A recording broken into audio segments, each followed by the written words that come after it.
Well, good afternoon.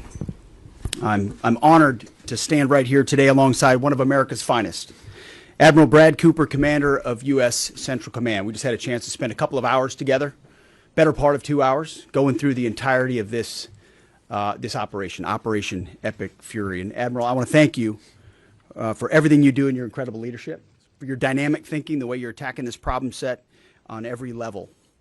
In just days of Operation Epic Fury, you and your team have delivered nothing short of devastating, precise strikes, taking out the better part of Iran's Navy, making it combat ineffective, neutralizing missile sites and launchers, and establishing total dominance over the skies we fly over and seas we fly over.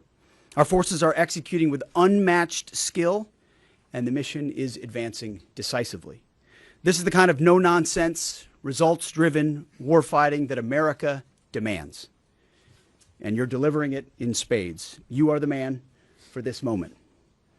Admiral Cooper, on behalf of the President, the Department of War, and every American watching, I want to thank you for the outstanding job you and Sentcom are doing. Keep pressing the fight, and we are with you all the way. A few thoughts before I hand it over to the Admiral for an update. Iran is hoping that we cannot sustain this, which is a really bad miscalculation for the IRGC in Iran. You see, there's no shortage of American will here. We remember and honor our fallen, those 6 that we will soon welcome at Dover, who gave everything for their country in this mission. We remember them. But we remember them by rededicating ourselves even more fervently to this mission. Our commitment to our mission objectives only increases as our advantages continue to increase. We've got no shortage of munitions. Our stockpiles of defensive and offensive weapons allow us to sustain this campaign as long as we need to. Again, our munition status only increases as our advantage increases. Our capabilities, we have only just begun to fight, and fight decisively. Having a chance to hear from Admiral Cooper, if you think you've seen something, just wait. The amount of combat power that's still flowing, that's still coming, that we'll be able to project over Iran is a multiples of what it currently is right now when you add up our capabilities and those of the Israeli Defense Forces. And we have no shortage of authorities. The Admiral knows we have clear objectives with maximum authorities on the battlefield. The dumb, politically correct wars of the past were the opposite of what we're doing here. They had vague objectives with restrictive, minimalist rules of engagement. No more. Our authorities, his authorities, CENTCOM's authorities through the President and myself are maxed out. Our capabilities are overwhelming and gathering still, as are those of our Israeli partners. Our munitions are full up, and our will is ironclad, which means our timeline is ours and ours alone to control. As long as it takes to ensure the United States of America achieves these objectives. And as we flow more forces, and as we flow more capabilities, and as our munitions, as we're flying over the top, have even more devastating effects, we set the tempo, we set the timeline, led by the commander on the ground. Our ear is to the ground to listen to Admiral Cooper. What he needs and what he needs, he will get. We are built for this fight, and we are in it to win it. And we have the right commander in the lead. So I'll now hand it over to Admiral Brad Cooper to give you an update right here from CENTCOM. Admiral. Mr. Secretary, first, thank you very much and good afternoon, and welcome to U.S. Central Command Headquarters, America's Warfighting Headquarters. It's great to be here alongside the Secretary and representing the more than 50,000 men and women in uniform currently executing Operation Epic Fury. So, Mr. Secretary, first, thank you very much for your leadership and support and the very clear vision and objectives that you've given us to allow us to use overwhelming force against the Iranian terrorist regime. And thanks to all of you for attending today, and welcome to Tampa. We are now starting our 6th day of a historic mission to eliminate Iran's ability to threaten Americans. We are, if I could channel my inner Navy officer, we are at full speed ahead in executing orders given by leadership in Washington. The President and Secretary Hegseth have been crystal clear in their expectations, and we are at a high level of execution. As described by the Secretary and earlier this week by me, U.S. combat power is building as Iranian combat power declines. Our air dominance allows us to hit Iran's center of gravity with overwhelming power and reach. A couple of examples. In just the last 72 hours, America's bomber force has struck nearly 200 targets deep inside of Iran, including around Tehran. And in just the last hour, U.S. B-2 bombers dropped dozens of 2,000-pound penetrator bombs targeting deeply buried ballistic missile launchers. Notably, we've also struck Iran's equivalent of Space Command, which degrades their ability to threaten Americans. Then, if I just look back over the last 24 hours of the operation compared to where we were at its start, ballistic missile attacks have decreased by 90% since day one. Drone attacks have decreased by 83% since day one. Having said this, we remain vigilant. Our strikes against the Iranian Navy have intensified. You may have heard the President say just a little while ago that we have sunk or destroyed 24 ships. That was true at the moment. We're now up over 30 ships. And in just the last few hours, we hit an Iranian drone carrier ship, roughly the size of a World War II aircraft carrier, and as we speak, it's on fire. The President gave us another task, to raise or level Iran's ballistic missile industrial base. So we're not just hitting what they have, we're destroying their ability to rebuild. And so as we transition to the next phase of this operation, we will systemically dismantle Iran's missile production capability for the future, and that's absolutely in progress. This is going to take some time, but our forces are well supplied, as the Secretary said, and we are absolutely ready to prosecute this mission decisively. Our combined joint forces have relentlessly destroyed Iran's air defenses over the past few days, and they've continued hunting for more systems to kill. Our air defenders are operating at the very top of their game. I couldn't be prouder, shoulder to shoulder with our partners in the region in many cases, providing the most integrated air defense network in Middle East history. We are fighting to win. Through combined U.S. and Israeli combat power, we will continue decimating Iran's ability to project power outside its borders. And if I can just conclude by saying a strong salute to the brave men and women who are out on the pointy edge of this, really doing exceptional work. I just couldn't be prouder, and I know the American people share in that same pride. So thank you very much. Absolutely. And with that, we'll take a few questions. Yeah, right here. Sir, appreciate it. Admiral, I wanted to ask, or Mr. Secretary, the Ukrainian president said today that the U.S. has asked for specific capabilities to deal with Shahed drones, Iranian drones. Can you guys talk about what you asked for, and has there been any surprises from Iranian capabilities that you guys have seen in the past 6 days? Go ahead. We're very familiar with Iranian's capabilities, and as you might imagine, we planned for it right from the outset, and I feel good about what the plan was. Like any good organization, we adjust as necessary to meet the environment, and we've made those appropriate adjustments. Absolutely. Right here. Thanks, Secretary Hegseth. I had two for both of you. One, was an American pilot shot down today in Iraq? And two, I've heard reports that there's enriched uranium stored in Isfahan. I've also heard reports that there's not a lot of bombing there. Is that on purpose? Do we believe there's enriched uranium there? And would we ever send special forces to secure it? As Sentcom pointed out, that those reports of an F-15 being shot down are false. As you can imagine, Iran is doing everything it can to peddle in lies, deception, and inflation of numbers in reality, mostly to propagandize to their own people, right? They've shut down the internet. They're hoping they can convince their own population that they're having success. One thing one of their leaders said recently is that 500 Americans have been killed, they claim. These are lies. The lies will continue. CENTCOM will continue to debunk those lies. So, and as often is the case in conflict, first reports are often wrong. As it pertains to nuclear material and things like that, one of the objectives the President has always said is that Iran will not have a nuclear bomb, nuclear capabilities, but we would never disclose what we will or will not do inside operational plans. So Admiral Cooper's got a plan. We're working that plan, and targets will be struck or not struck according to what we want to achieve. Yeah, right there. Secretary Hegseth, the President said earlier today in an interview that he would like to have a say in who's the next leader of Iran. Is this an expansion of your military objective? You view it that way? And additionally, you spoke earlier today about how previous leaders have drawn resources from our hemisphere to the Middle East. Mm-hmm. How do you avoid that? Well, there's no expansion.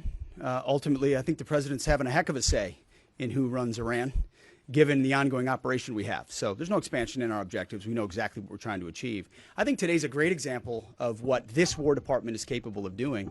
I was just in another part of Florida today where we announced, America's counter cartel conference. 18 countries coming together from Central, South America, and the Caribbean coming together to fight cartels. That is something that is ongoing.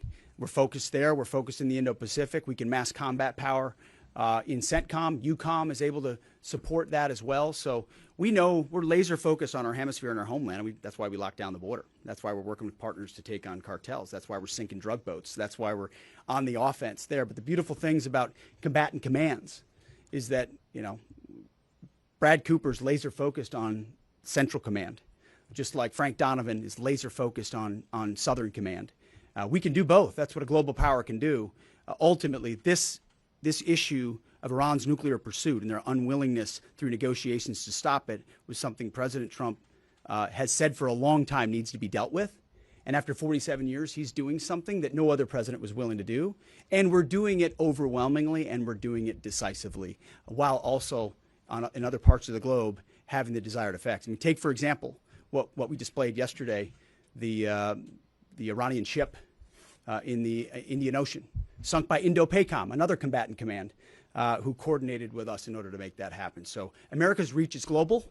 Our focus here, though, these missions are narrow, they're scoped, and Admiral Cooper is well on his way to ensuring that we reach those objectives.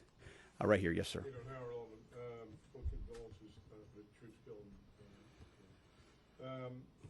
The Ukrainians are talking about providing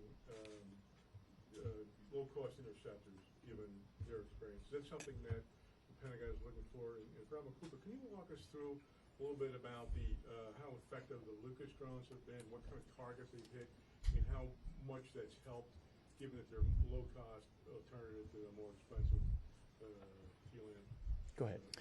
Sure. I'm not familiar with the particular offer, but interceptors in general. We've had a number of new capabilities being fielded. Obviously, I'm not going to talk about it from an operational perspective of what those are. But I think you have seen over a period of time us kind of get on the other side of this cost curve on drones in general. If I just walk back a couple of years, you remember what you used to always hear, we're shooting down a $50,000 drone with a $2 million missile. These days, we're spending a lot of time shooting down $100,000 drones with $10,000 weapons from ours. So that's one aspect of it. Lucas, indispensable, as many of you know, and if you don't know, this was an original Iranian drone design. We captured it, pulled the guts out, sent it back to America, put a little Made America on it, brought it back here, and we're shooting them at the Iranians. Good targets. Good targets. Absolutely. Right there, yes, ma'am. Thank you so much, Secretary. President Trump, in his first speech after the launch of the Operation Epic Fury, he addressed Iranian people and he said that there is going to be a time for you to come out, but it's not now. Stay home. It's not safe.